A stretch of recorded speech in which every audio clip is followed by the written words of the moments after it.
नमस्कार, बहुत बहुत स्वागत है और आप सभी को रिपब्लिक डे यानी 26 जनवरी गणतंत्र दिवस की बहुत बहुत शुभकामनाएं। चलिए खबरों में आगे बढ़ेंगे। राजधानी रांची में 77वें गणतंत्र दिवस रंगारंग कार्यक्रम के बीच धूमधाम से मनाया जा रहा है और इस अवसर पर मोरहाबादी मैदान में राज्य स्तरीय समारोह का आयोजन हुआ, जहां मुख्य अतिथि राज्यपाल संतोष कुमार गंगवार ने राष्ट्रीय ध्वज फहराकर राव परेड को सलामी दी। साथ ही देश और प्रदेशवासियों को गणतंत्र दिवस की शुभकामनाएं दी। इस अवसर पर राज्यपाल ने अपने संबोधन में स्वतंत्रता सेनानियों को नमन करते हुए राज्य के सर्वांगीण विकास की दिशा में सरकार के प्रयासों को रेखांकित किया।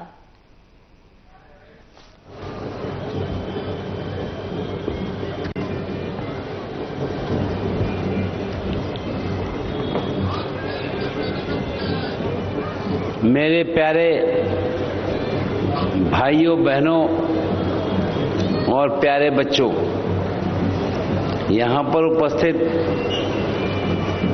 सभी प्रशासनिक एवं पुलिस पदाधिकारीगण, सेना एवं अर्धसैनिक बलों के जवानों,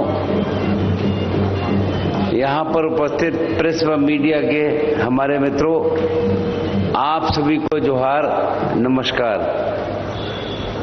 गणतंत्र दिवस के इस पावन पर्व पर मैं समस्त प्रदेशवासियों को हार्दिक बधाई देता हूं।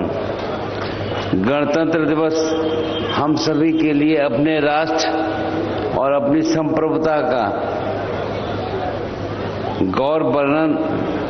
गौरवगान करने का दिन है।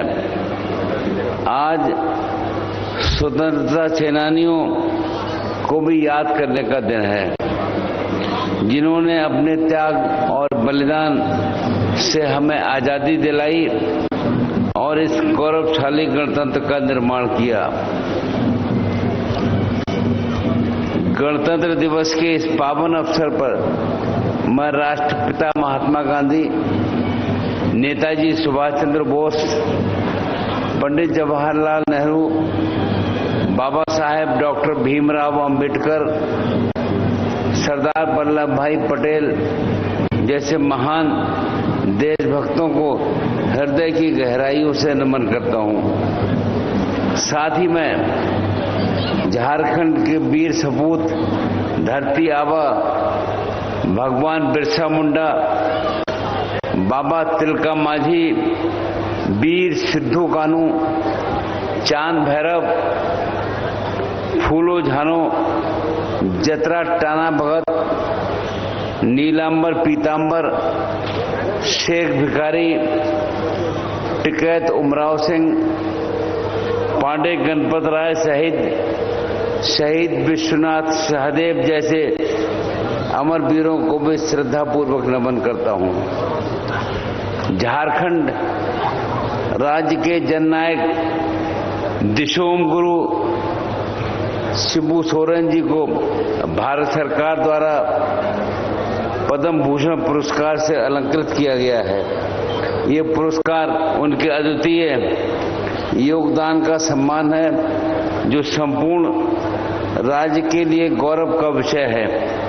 इस अवसर पर मैं भारत सरकार के प्रति गहरा आभार व्यक्त करता हूं। हम भारत के लोगों ने अपने संविधान को स्वयं बनाया और उसे अधिनियमित और आत्म अर्पित किया। भारत के सुनहरे भविष्य की आधारशिला 26 जनवरी 1950 को हमारे संविधान को लागू करने के साथ ही रख दी गई थी।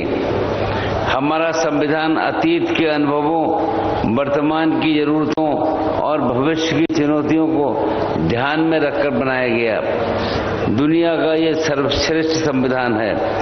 76 वर्षों का ये सफर बताता है कि हम एक सफलतम लोकतांत्रिक गणतंत्र के रूप में स्थापित हो चुके हैं। वसुधैव कुटुंबकम की भावना से प्रेरित होकर हमारा संविधान एक पवित्र दस्तावेज है।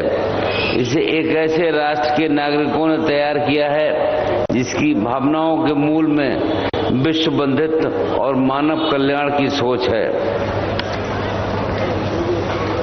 हमारा झारखंड आज प्रत्येक क्षेत्र में निरंतर प्रगति की ओर अग्रसर है।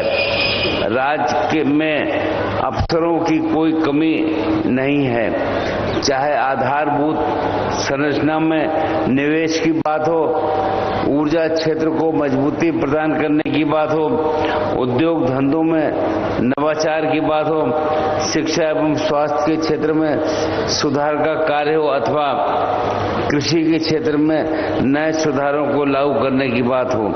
आज हर क्षेत्र में नए अवसर उपलब्ध हो रहे हैं। मुझे कहते हुए प्रसन्नता हो रही है कि झारखंड अपने खनिज संसाधनों के कारण रत्न गर्भा कहलाता है। ये धरती न केवल सामाजिक और आर्थिक विकास में योगदान दे रही है, बल्कि राष्ट्र को नई दिशा भी प्रदान कर रही है। माननीय प्रधानमंत्री श्री नरेंद्र मोदी जी के दूरदर्शी नेतृत्व में हमारा देश विकसित भारत 2047 के लक्ष्य को प्राप्त करने की दिशा में तेजी से अग्रसर है। मुझे पूर्ण विश्वास है कि प्राकृतिक एवं खनिज संसाधन, युवा शक्ति और समृद्ध सांस्कृतिक विरासत वाला झारखंड इस ऐतिहासिक विकास यात्रा में एक अग्रणी भूमिका निभाएगा। पारंपरिक और आधुनिकता के संतुलित दृष्टिकोण के साथ हमारी सरकार झारखंड को संवारने का निरंतर प्रयास कर रही है। झारखंड की समृद्ध सांस्कृतिक धरोहर, जनजातीय परंपराएं और ऐतिहासिक स्थलों को संरक्षित रखते हुए हम राज्य को विकास के पथ पर आगे ले जाने का प्रयास कर रहे हैं। इस दिशा में राज्य सरकार द्वारा हाल ही में पेशा नियमावली 2025 को अधिसूचित किया गया है। इसका उद्देश्य समुदाय को पारंपरिक व्यवस्था को मजबूत बनाना और सुशासन को मजबूत करना है। पेशा नियमावली 2025 ने प्राकृतिक और सामुदायिक संसाधनों पर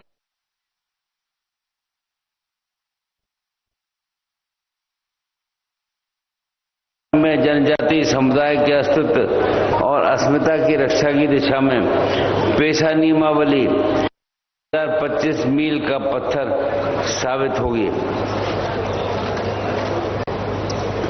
झारखंड पर्यटन की दृष्टि से असीम संभावनाओं वाला राज्य है। यहाँ मनमोहक जलप्रपात, पर्वत और घने जंगल जैसे प्राकृतिक सौंदर्य के अलावा कई प्रसिद्ध धार्मिक एवं आस्था के केंद्र हैं। फिलहाल इस बुलेटिन में इतना ही। नमस्कार।